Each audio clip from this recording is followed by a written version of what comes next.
Hello, നമുക്ക് കണ്ണൂർ സ്റ്റൈലിൽ എങ്ങനെയാണ് മീൻ വറുക്കുന്നതെന്ന് നോക്കാം. ആദ്യം നമ്മൾ പാൻ അടുപ്പത്ത് വെച്ച് കൊടുക്കുക. അപ്പോഴേക്ക് നമ്മൾ മീൻ മുറിച്ച് ഉപ്പും മഞ്ഞളും മുളക് പൊടിയൊക്കെ ചേർത്ത് മീൻ അവിടെ റെഡിയാക്കി വെച്ചിട്ടുണ്ട്. പാൻ നന്നായി ചൂടായോ എന്ന് നമ്മളൊന്ന് നോക്കുക. കൈ വെച്ച് നോക്കിയാൽ മതി, അപ്പോൾ നമുക്ക് ചൂടായോ എന്ന് മനസ്സിലാവും. പാൻ ചൂടായി കഴിയുമ്പോൾ അതിലോട്ട് നമ്മൾ എണ്ണ ഒഴിച്ച് കൊടുക്കുക.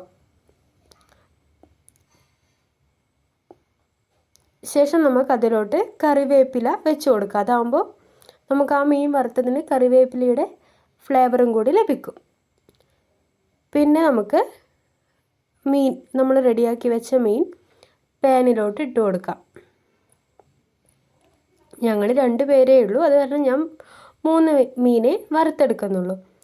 പിന്നെ ഈ മീനിന് മീൻ മുട്ടയൊക്കെ കുറവായിരുന്നു, ആകെ 2 മീൻ മുട്ട മാത്രമേ കിട്ടിയിട്ടുള്ളൂ. അപ്പോൾ അതും നമുക്ക് അതിലോട്ട് വെച്ച് കൊടുക്കാം.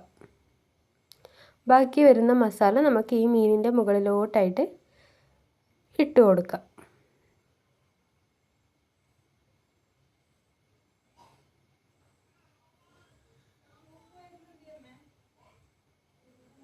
അങ്ങനെ നമ്മളെ മീൻ അവിടെ നിന്ന് റെഡി ആയിക്കൊണ്ടിരിക്കുന്നുണ്ട്. അപ്പോൾ മീൻ ഒരു ഭാഗം നമുക്ക് ആയിക്കഴിയുമ്പോൾ തിരിച്ചിട്ട് കൊടുക്കാം.